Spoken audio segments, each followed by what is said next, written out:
لباسا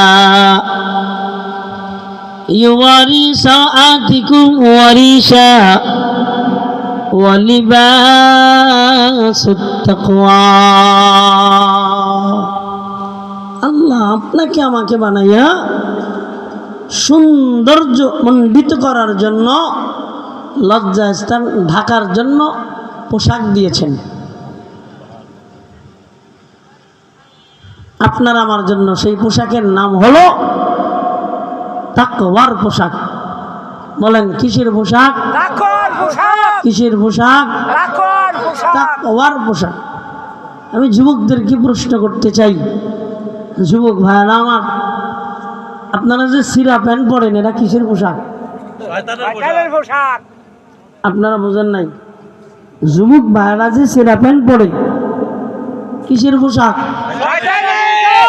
এখনো মানুষের পোশাক হতে পরছে প্যান্ট একবারে সুপারি গ্যাসের মতন রান দুইটা বাইরে গেছে পিছন না। কত বড় বেহায়া, কত বড় নির্লজ্জ হালদামানার যুবতীকে অবস্থা। এমন পোশাক পরে যেই পোশাকের ভিতরে কি আছে সব দেখাও যায়, বোঝাও যায়।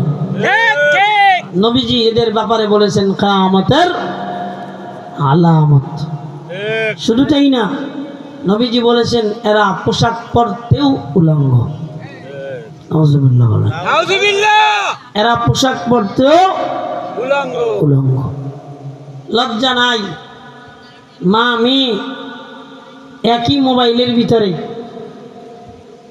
ইন্ডিয়ান, হিন্দি, এই আপনারা না বলছেন লড়বেন চড়বেন না, গেলে এক দাঁড়াইতে হবে, এক আঙ্গুল, একটা ক্লাস। এত মুরব্বিগিরি করেন না। মুরব্বী আপনার মুরব্বীর জায়গায়, কিন্তু একটা ক্লাস এক জায়গা, মানে এক পোশাক, দুই পায়খানা। এই মঞ্চকে বেয়াদবি করবেন না। আমি না, আমি তো না খানদান, না চিজ, আমি তো কোনো জিনিসই না। বা কিন্তু এই মঞ্চকে ইজ্জত করবেন। একটা ফালতু কথা বলে আমার টুটি চেপে ধরবেন। 1 ঘন্টা কথা বলবো, অনেক কষ্ট করে আসছি, আবার কষ্ট করে যাব। ফাজলামি কথা বলার সময় আমাদের কাছে নাই ইনশাআল্লাহ। পোশাক পরে, পোশাক তো আল্লাহ পরতে বলছে, কিন্তু তোরা পোশাক পরো। বেঈমানের বাচ্চারাও হার মানে আনিস, রাস্তাঘাটে চলতে শরম করে। সমস্যা কোথায়? সমস্যা হলো ইমানের পাওয়ার নষ্ট হয়ে গেছে। কি বাবা? ইমানের পাওয়ার। قال رسول الله صلى الله عليه وسلم الحياء شعبة من الإيمان। লজ্জা, এই যে কথা বলতেছিলাম, লজ্জা তো ইমানের অঙ্গ, ইমানের শাখা। মা মেয়ে একই মোবাইলের ভিতরে প্রেমের নাটক দেখে, কথা বলে না। বাবা ছেলে একই টেলিভিশনের কেমনা প্রেম করে বিয়ে করতে হয় হেডি দেখে একই সাথে। লজ্জা আছে?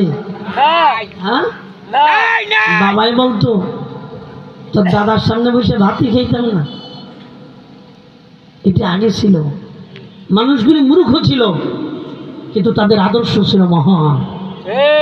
আর আমাকে এলেম আছে, আদর্শ নষ্ট হয়ে গেছে। আমাকে শিক্ষা আছে, আদর্শ নষ্ট হয়ে গেছে। কারণ ইমানের পাওয়ার ছোটবেলায় আমগো 2-3 কিলোমিটার কাদার রাস্তা দিয়ে মা মক্তবে বাড়ায় দিছে। বয়স কত? 6। আর আমি মাওলানা, আমার ছেলে বয়স 6 বছর, 8টা পর্যন্ত ঘুমায়। তাদের ইমানের পাওয়ার আর আমারটা এক না। রাগ করতেছেন আপনারা? ইমানের পাওয়ার, এই জন্য লজ্জা। আমি এর মাঝে চাঁদপুর থেকে মাহফিল করে নদী পার হইয়া প্রায় 2টার দিকে উপরে উঠছি, গত 2-1 বছর আগে বোধ হয়। এই দাড়িওয়ালা, মাথায় টুপি, বিশাল বুড়া, বয়স মনে হয় 85। রাত 2টার সময় দেখি হিন্দি ফিল্মের নাচ দেয়। এদের কি কোনো ভয় আছে মরার? হ্যাঁ, আজ না হয় কাল, হ্যাঁ চলে যাবে, কিন্তু কই চিন্তা নাই, লজ্জা নাই, শরম নাই, যেভাবে পারে চলতেছে। পর্দানিশি আম্মা জানেরা, একটু থামো। হুজুরের বউর মোবাইল টাচ না হইলে চলবে না। হ্যাঁ, পিসাবের বউর টাচ মোবাইল না হইলে চলবে না। এও পীর, কথা বুঝেন নাই?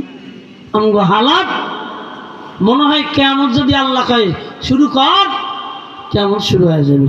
এই যে মৌলবী আমরা আছি, ইল্লা কিছু ভালো আছে, আর না হয় আমরা 2টা খাইতে পারতাম। লজ্জা বড় দামি, যার লজ্জা নাই তার দুনিয়ার জমিনে ঈমান নাই। ও যুবক, বাবাকে লজ্জা করো, যুবতী মাকে লজ্জা করো, ও যুবক মানুষকে লজ্জা করো, ও যুবতী মানুষকে লজ্জা করো। কেন না লজ্জা নাই দুনিয়ার জমিনে হায়াওয়ান যারা, এদের লজ্জা নাই। তোমারও যদি লজ্জা নাই, মনে করবা তুমি কুকুর আর শুকুরের চেয়ে খারাপ হয়ে গেছে। বলেন ঠিক কিনা? লজ্জা যত সময় থাকবে তত সময় ঈমান থাকবে, যত সময় লজ্জা থাকবে তত সময় গুনাহ করবে না। আর যখনই গুনাহ করবে মনে করবে ঈমান নাই। ঈমানের সাথে গুনাহের সাথে উৎপত কেমন সম্পর্ক? কয় তার ঈমান আছে তো গুনাহ নাই, ঈমান নাই তো গুনাহ আছে। আল্লাহর ওলি বুজুর্গ মহিলা ডাক দিয়া বলে, হুজুর অনুমতি দেন, আমি জিনা করব। কি করব? আমি জিনা করব। হুজুর ডাক দিয়া বলে, তোমার তো ঈমান আছে, তুমি জিনা করতে পারবা না। কয় হুজুর আমি অনুমতি চাই, আমাকে অনুমতি দিয়ে দেন। কয় ঠিক আছে, অনুমতি দিতে পারি যদি নালুয়া বাজারের ভিতরে যাইয়া একবার প্রস্রাব করতে পারস। বুঝছি? মহিলা ডাক দিয়া কয়, এটা তো অন টাইম। বাজারের ভিতরে যাই আবার কাপড় উজা করতে যায়, লজ্জা লাগে। হুজুর তো দেখে নাই, তা না আবার রওনা করলেন দরবারে। যা ডাক দিয়া বলে, হুজুর প্রস্রাব করছি। হুজুর ডাক দিয়া বলে, কিছু দেখছ নি? হয় না, আমি কিছু দেখি নাই। হুজুর ডাক দিয়া বলে, তাহলে তুই প্রস্রাব করো নাই, কারণ ঈমানের ভিতরে একটা নূর আছে। সুবহানাল্লাহ। ঈমানের ভিতরে কি আছে? একটা নূর আছে, ঝলমল ঝলমল করে। বান্দার ভিতর থেকে যখন বের হয়ে যায় আলামত দেখা যায়। সুবহানাল্লাহ বলে। মহিলা ডাক দিয়া বলে, হুজুর ঠিকই ধরছেন, আমি প্রস্রাব করি নাই। আবারও মহিলা রওনা করেছেন। মহিলা বাজারে যে কাপড় হাঁটু পর্যন্ত উঠেছে, ডাইনে তাকায়, বামে তাকায়, সামনে পিছনে তাকায়, তাকায় বলে, না এত মানুষের সম্মুখ পানে কি করা যাবে না, প্রস্রাব করা যাবে না। তার মানে এখনো তার ভিতরে ঈমান আছে। আবারও দরবারে হাজির। ডাক দিয়া বলেন, হুজুর এবার কাম সারছি। হুজুর ডাক দিয়া বলে, কিছু দেখছ নি? আরে তাদের দিল তো ছিল কাশফলা দিল, তাদের দিলটা দেখতেন। বলবেন তাদের দিল থেকে তো দেখতেন, আমগো মতন পচা দিল না। আমাকে দিলের ভিতরে কারো ভাষায় বাস দিয়ে ঢুকায় রাখবো, কার বিরুদ্ধে সমালোচনা করবো, কার বিরুদ্ধে বিবাদ গামো, কার মাইয়ের বিরুদ্ধে বদনাম বের করবো, কাকে ঠকায় খামো, কার আইন সরাই দিব। চিল্লা বলেন ঠিক কিনা? এই সব শয়তানি আমাদের দিলে। আর হ্যাঁ গো, দিলটা খুব দামি ছিল। এই দিলে আল্লাহ কি বলে, আল্লাহ গোপনীয় জিনিস দিলে ঢাইলা দিতেন। সুবহানাল্লাহ বলেন। গোপনীয়তা আল্লাহ দিলে ঢাইলা দিতেন। হযরত ওমর রাদিয়াল্লাহু তাআলা কত বড় দিলওয়ালা বান্দা, খলিফাতের মসনদে হযরত ওমর, খেলাফতের মসনদে হযরত ওমর মসজিদে নববীর ভিতরে মাথার নিচে হাত দিয়ে ঘুমায় রইছে। দিলের ভিতরে আল্লাহ ঢেলে দিয়েছে, ওমর রে, ওই জান্নাতুল বাকিতে এক বান্দা বুড়া হয়ে গেছে, সারা জীবন গান গেয়েছে, এখন আর কেউ তাকে কি করে না, এখন আর কেউ তার খোঁজ খবর নেয় না। ওমর ক্ষুধার যন্ত্রণায় বাঁচে না, আমার কাছে হাত বাড়াইছে, তাড়াতাড়ি যাও তার খানার আয়োজন করে দাও। দিলে ঢাইলে দিছে হযরত ওমরের। হযরত ওমর এবার ঘুম থেকে উইটা মসজিদে নববী থেকে জান্নাতুল বাকিতে হাজির হয়ে গেলেন। আল্লাহ দিলের ভিতরে ঢেলে দিয়েছেন, কেন না এই দিলটা ছিল পাক ও পবিত্র, পুত পবিত্র। চিল্লা এখন ঠিক কিনা? হযরত ওমর মসজিদের ভিতরে খুতবায় বসেন। এবার তাকায় দেখেন আল্লাহর নবীর সাহাবীরা যুদ্ধে পরাজয় করলেন, যুদ্ধে পরাজয় বরণ করলেন। পাহাড়ের উপরে বেঈমানের বাচ্চারা উঠতেছে।